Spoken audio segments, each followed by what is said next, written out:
Oui, j'ai voulu respecter l'ordre de prise de parole, hein, mais j'ai bien fait, parce que M. Carulac a découvert... Ils puissent tous s'exprimer. Voilà, et M. Carulac a découvert qu'il y avait des travaux à faire dans le tram il y a moins de 18 mois, puisqu'il était encore dans la majorité avant, et les travaux n'étaient pas programmés. Marqué, hein. Si, ils étaient connus depuis longtemps, ça s'appelle un mur d'investissement pour le transport. Voilà.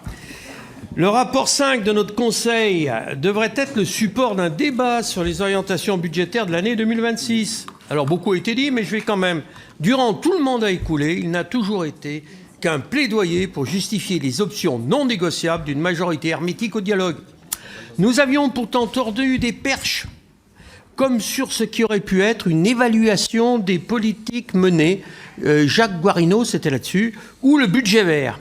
Mais chaque fois, l'exécutif a ignoré nos propositions ou a mis fin rapidement à une réflexion commune, je pense au budget vert. Aujourd'hui, il a la particularité d'esquisser des options que l'échéance de mars prochain risque de rendre caduques. Du moins, nous l'espérons vivement.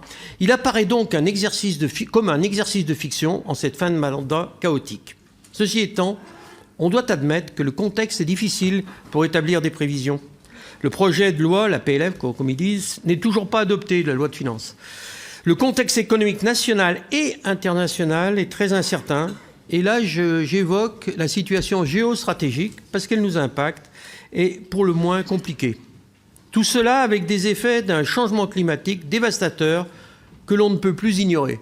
Ce n'est pas les Verts qui parlent, ce n'est pas les écologistes, c'est la réalité de la nature.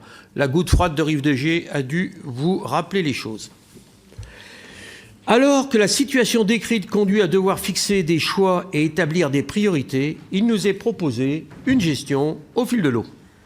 Comme nous sommes dans l'incapacité d'évaluer, je l'ai dit plus haut, les effets des options choisies, il est difficile de fixer un cap et de se donner les moyens de le maintenir. Parce que finalement, il faut connaître pour arbitrer et enfin planifier. Si on ne connaît pas, c'est difficile. Comme nous sommes dans l'incapacité... Oui, ça je l'ai dit. L'épargne nette estimée à 7,6 millions d'euros seulement oblige à beaucoup de lucidité sur les investissements engagés. Une évaluation de l'exposition au risque de la ville est indispensable pour éclairer les choix à venir. Et quand je parle d'exposition au risque de la ville, il y a des méthodologies qui sont déjà en œuvre à la métropole qui permettent d'évaluer les risques naturels, les risques sociaux, les risques urbains et les risques industriels.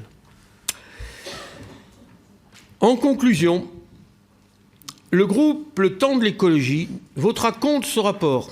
Il reste dans une logique de silo, avec un horizon à court terme, là où il faut avoir une approche globale du futur que nous désirons pour notre ville.